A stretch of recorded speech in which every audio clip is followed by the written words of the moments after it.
다음 주에요. 네. 그 내란숙의 윤석열 전 대통령에 대한 체포방해 혐의 대법원에서 상고심 선고를 하게 되는데요.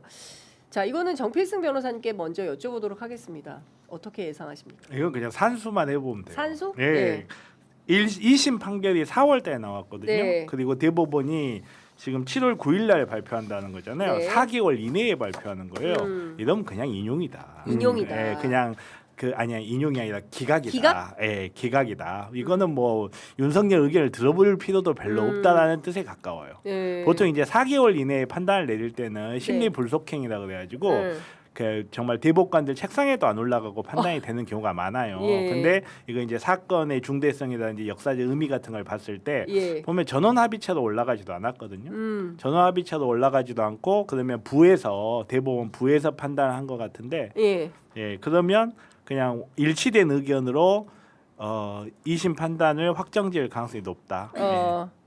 알겠습니다. 앞서 제가 한성숙 총리인데 한명숙, 한명숙 예, 총리라고 제가 잘못 얘기하려고 얘기를 했다고. 그러다가 제가 예. 잘못 들었나 해갖고. 네. 그러니까 제가 잘못 이야기했다고 댓글창에 지적 주셔서 그 바로 잡겠습니다. 너무나 송구합니다. 이런 지적이 방송을 좀 더 성숙하게 만듭니다. 네, 감사합니다. 어떻게 전망하세요, 우리 김환 기자님? 정 변호사님 말씀대로 이거를 뭐 무죄 취지 파기환송하진 않을 테니까. 설마? 예. 예. 뭐 그대로 가겠죠. 그리고 이제 얘기하신 것처럼 이제 대법관들이 보통 이제 한 달에 한 번 내지 2번 정도 회의를 하는데 예. 이렇게 짧은 기간 안에 판단이 난다라는 거는 그리고 이제 이게 뭔가 이견이 있었으면 전압으로 가던가 뭐 했을 텐데 그렇지 않았다라는 거는 뭐 이 부분 인정할 거고 사실 뭐 윤석열조차도 이 재판을 별로 그렇게 중요하게 생각하지 그럼요. 않기 때문에 예. 네. 대법원 입장에서도 큰 부담은 없다. 사실 본인 네. 입장에서는 이제 내란 재판이 제일 중요하겠죠. 요즘 보면 그것도 별로 중요하게 생각 안 하는 것 같아요.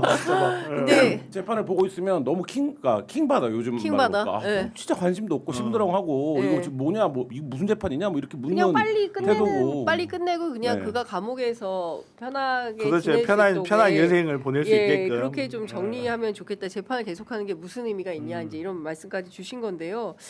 그래도 이거 역사적 재판이고 대한민국에서 21세기에 그것도 대한민국처럼 이렇게 빛나는 민주주의를 하고 있는 나라에서 비상계엄 내란을 일으킨 그 중요 사법 뭐라고 됩니까?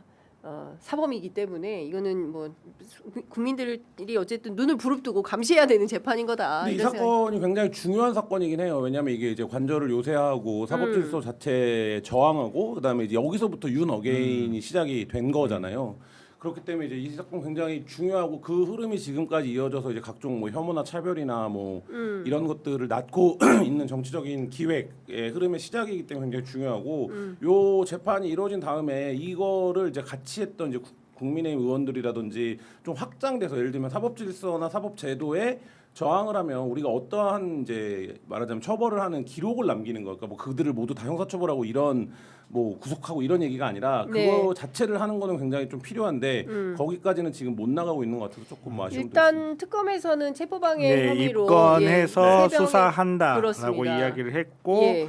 그게 말씀하신 대로 지금 이 부분에 있어서 정치적으로 쟁점이 될 만한 사항 그거예요. 특수방해를 인정을 했을 때 그러면 여기에서 파생되는 지금 국민의힘 국회의원들 사건 같은 거 뭐 이런 부분에 대해서 그 부분 때문에 이제 걱정을 하는 분들이 있는데 그 네. 부분은 제가 봤을 땐 걱정할 문제는 아닐 것 같고 그리고 대한민국 대법원이 그렇게 배짱이 좋은 기관이 아닙니다. 네. 아주 그 논란되는 거 아주 싫어하고요. 네. 그 조희대 대법관이 엄청난 비난을 받고 있잖아요. 탄핵 관련해 가지고 네. 이거를 만약에 파기환송을 한다. 음. 그럼 그게 이제 본격적으로 부상하는 겁니다. 다시 또. 예.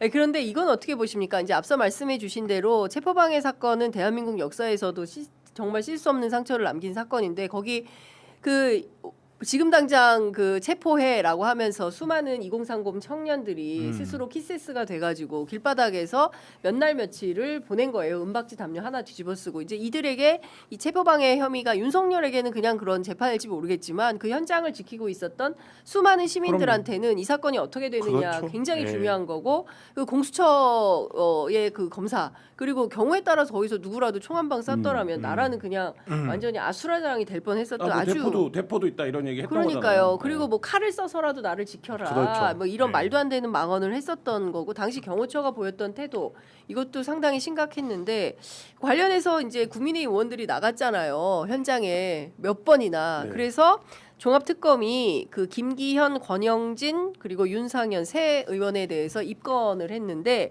하여간 입건만 하기만 해라. 기소되면 법 왜곡죄로 고소하겠다라고 오히려 반격을 하고 있어요. 아니 법 왜곡죄 눈을 뒤집고 반대하시는 분들 아닌가?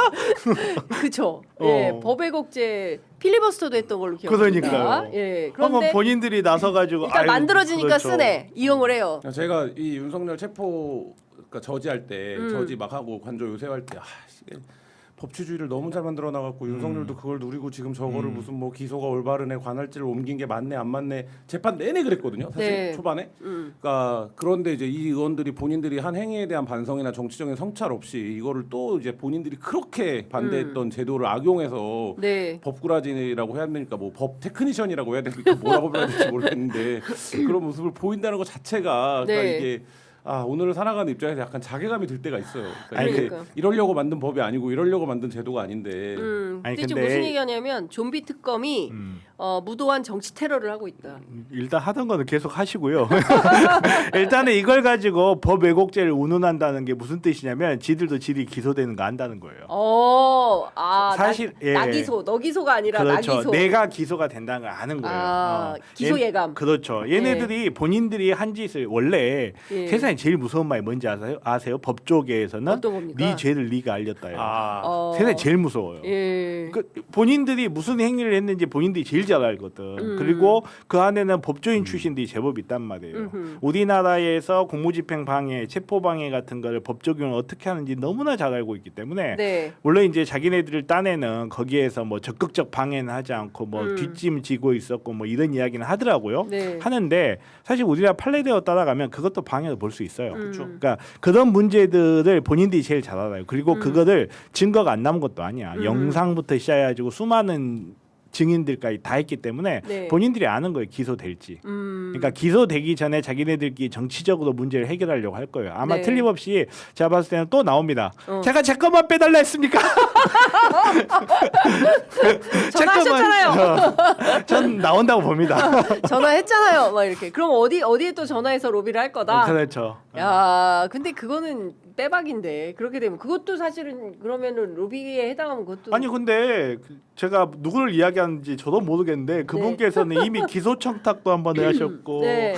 그 저기 공소 취소 청탁도 한번 하셨고 남편과의 아름다운 관계를 막 이렇게 드러내시는 분이다 보니까 예. 과연 청탁을 하는데 주저함이 있을까요? 저는 그렇게 보지 않습니다. 이분은 필요하시면 뭐든 하실 분입니다. 아 그렇군요.